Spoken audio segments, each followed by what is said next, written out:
Atos, capítulo 1, dos versículos 1 ao 5. Estarei fazendo a leitura agora. Em meu livro anterior, Teófilo, escrevi a respeito de tudo que Jesus começou a fazer e a ensinar, até o dia em que foi elevado aos céus, depois de ter dado instruções por meio do Espírito Santo aos apóstolos que havia escolhido. Depois do seu sofrimento, Jesus apresentou-se a eles e deu-lhes muitas provas indiscutíveis de que estava vivo. Apareceu-lhes por um período de 40 dias, falando-lhes acerca do reino de Deus. Certa ocasião, enquanto comia com eles, deu-lhes esta ordem: não saiam de Jerusalém, mas esperem pela promessa de meu Pai, da qual falei a vocês. Pois João batizou com água, mas dentro de poucos dias vocês serão batizados com o Espírito Santo. Pai, no nome do teu Filho amado Jesus Cristo, fala conosco por meio da tua palavra, por intermédio, ó Deus, do teu Espírito Santo. Ele tem livre acesso aos corações nesse momento. Paizinho, em nome de Jesus, te pedimos que o Senhor nos console nessa noite, edifica a tua amada igreja, traga a demonstração, confronta a fé que o Senhor nos deu mediante a ação, a operação do Espírito Santo da verdade, que o mundo não pode receber. Faz isso, Pai, por nós e por intermédio de nós, que teu reino avance e que o Senhor nos conforme à imagem do teu Filho Jesus Cristo, em nome de Jesus e para a glória de Deus Pai. Amém. Meus amados irmãos, segundo alguns estudiosos, o livro de Atos dos Apóstolos, sabemos que ele é a continuação do Evangelho de São Lucas.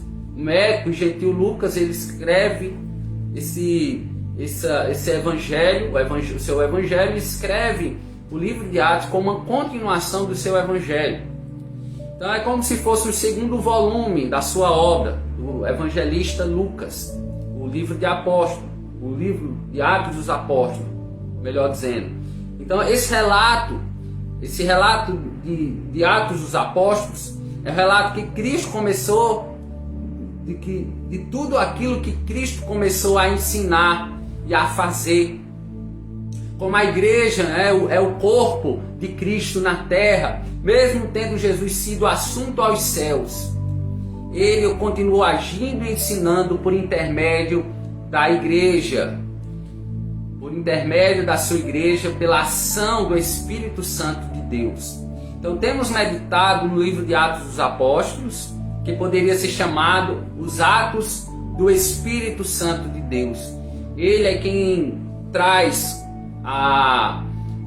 nos convence do pecado, da justiça e do juízo de Deus. É o Espírito Santo que nos encoraja, é o Espírito Santo que nos capacita, é o Espírito Santo que nos reveste do seu poder, da sua autoridade, da sua intrepidez para avançarmos, para anunciarmos o Evangelho de Cristo Jesus.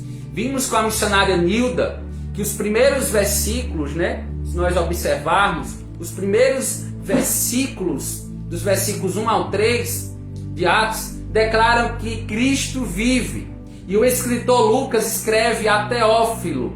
Teófilo era um homem de posição no Império Romano, um oficial, que ele escreve de forma apurada, de forma investigativa, o seu evangelho e dá continuidade ao livro de Atos dos Apóstolos, com o propósito de expor e provar a verdadeira, que é verdade, que Cristo está vivo.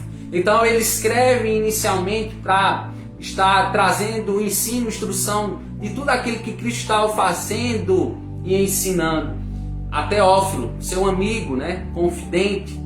Nessa noite iremos meditar no seguinte tema: o Espírito é anunciado à igreja. E qual é o propósito da chegada do Espírito Santo? E o propósito da chegada do Espírito Santo é o cumprimento da missão. E qual é o caráter desta missão? O caráter desta missão tem a ver com o caráter do Deus da missão, o nosso Senhor Deus. Ela está pautada, ela está alicerçada e ela é feita e é cumprida pela ação de Deus por intermédio dos seus santos e fiéis que estavam na igreja primitiva, e também nos alcança essa incumbência, ela nos alcança esse chamamento, essa convocação para estarmos dando continuidade como santos e fiéis de Cristo nesta geração. Geração essa do século 21. Então nós temos essa incumbência. E se nós observarmos, pararmos para pensar, dos versículos 1 ao 3, temos um relato, do propósito do livro de Atos em questão. O evangelista Lucas, ele escreveu a Teófilo, e ele diz o seguinte, a respeito de tudo que Jesus começou a fazer e a ensinar. Irmãos, Jesus, quando esteve nesse mundo, operou, a gente sabe, sinais, prodígios e maravilhas. E ele foi maior do que qualquer outro profeta que já existiu, nascido de mulher. Jamais o mundo viu um profeta como o profeta messiânico, o profeta revelacional, Jesus Cristo de Nazaré. Diferente de João Batista, Jesus de Nazaré, Jesus ele antecedeu, João Batista, melhor dizendo, antecedeu a Jesus, que preparou o caminho para o Messias de Deus. Jesus, certa feita, disse em Mateus, capítulo 11, versículo 11, digo-lhes a verdade, entre os nascidos de mulher, não surgiu ninguém maior do que João Batista, todavia, o menor no reino dos céus é maior do que ele. Interessante Jesus afirmar com isso que não havia nenhum profeta com tanta honra como João Batista, escolhido para anunciar a sua pessoa entre os homens, o Salvador do mundo. O plano cabal da história de salvação do mundo teve o seu cumprimento na pessoa de Cristo. No entanto, ele seria, João Batista, o menor no reino. O que Cristo quis dizer com isso? Ou seja, todos que nasceriam após João Batista seriam maior do que ele, pois viria um poder do Espírito Santo atuando em Jesus com poder e grande glória. João veio para batizar com água para a remissão de pecados, diz a Escritura. Jesus Cristo veio para batizar com o Espírito Santo, para dar continuidade a uma missão, a missão do Pai, aquele que o enviou.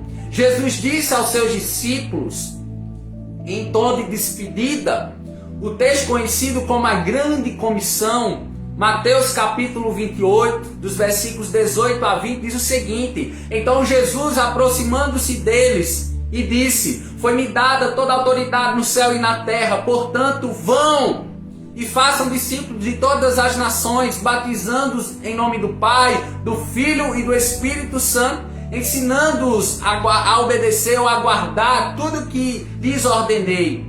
E eis que estarei convosco até a consumação dos séculos. Amém. Essa ordem não só ficou sobre a vida dos apóstolos, dos cristãos da igreja primitiva, mas essa ordem de Jesus, ela também é para nós crentes cristãos do século 21.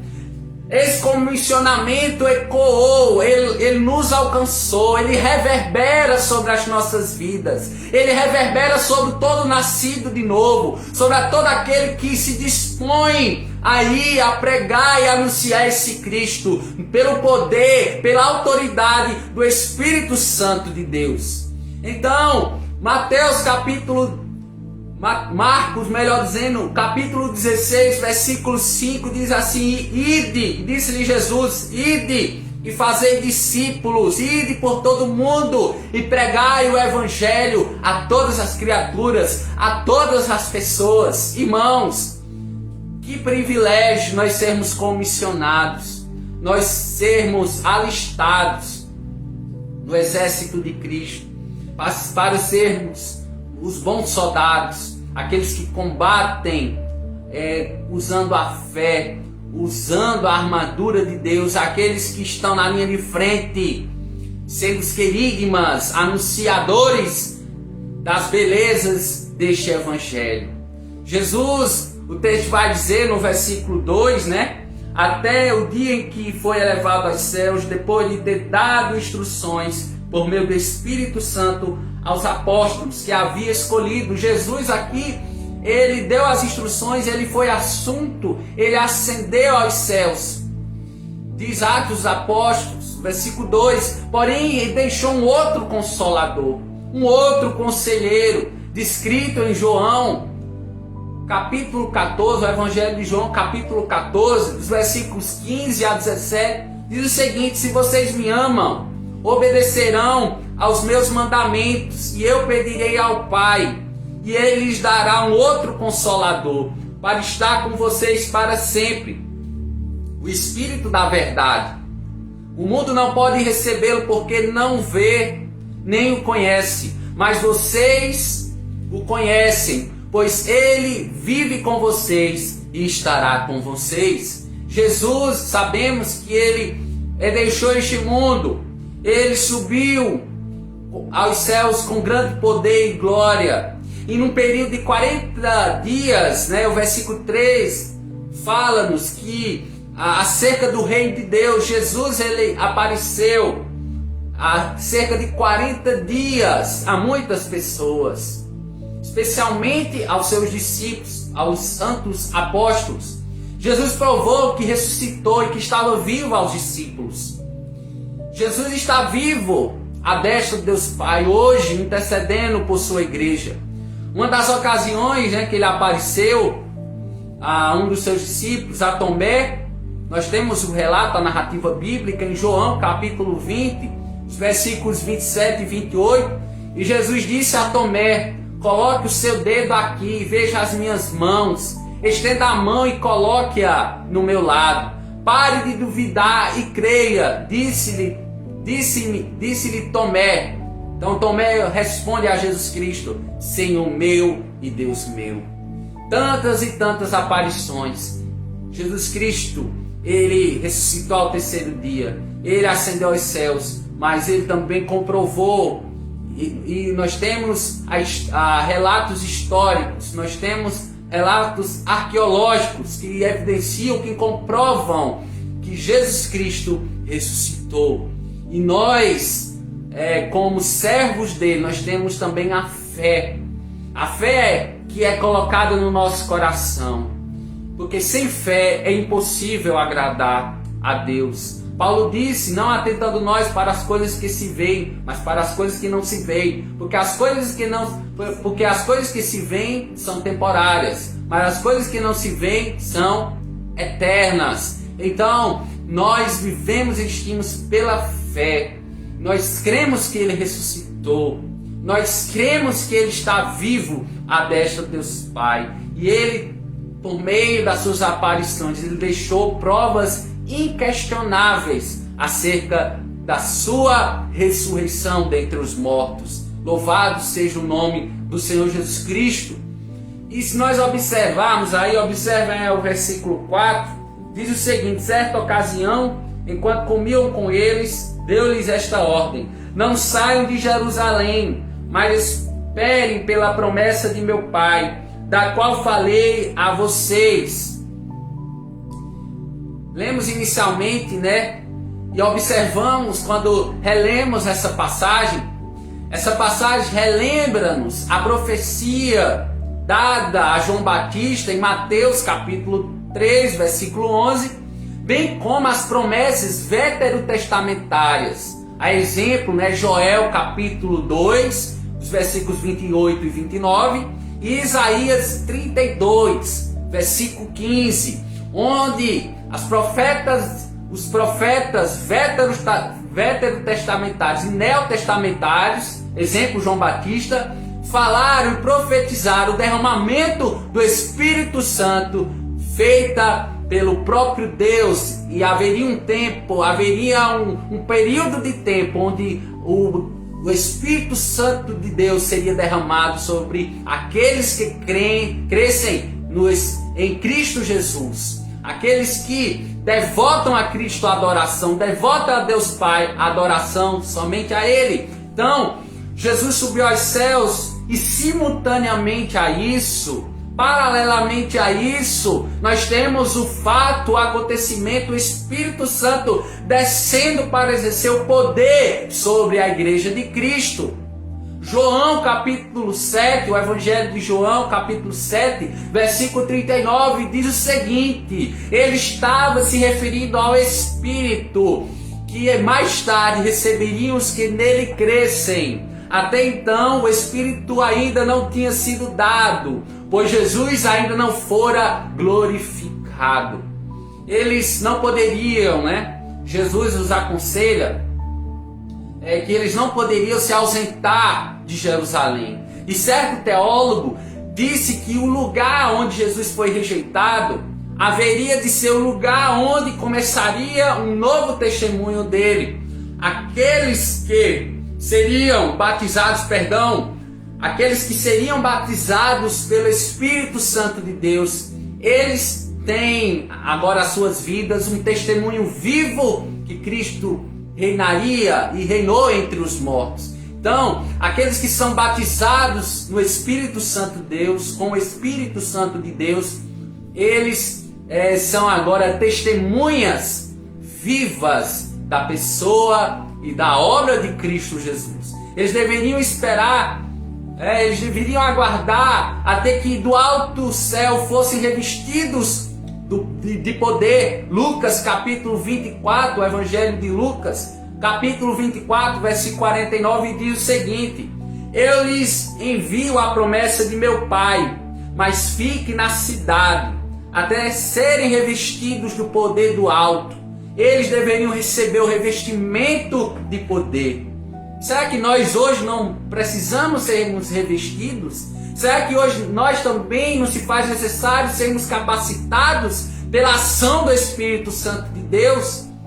Se nós observarmos, o versículo 5 diz o seguinte: pois João batizou com água, mas dentro de poucos dias vocês serão batizados com o Espírito Santo. Ou seja, meu amado irmão, minha amada irmã, Lucas está falando da vida definitiva, da vinda, ou melhor dizendo, definitiva, última, única do Espírito Santo, para habitar na igreja e também para capacitar a igreja no seu poder para testemunhar de Cristo. Eu e você, nós somos testemunhas de Cristo.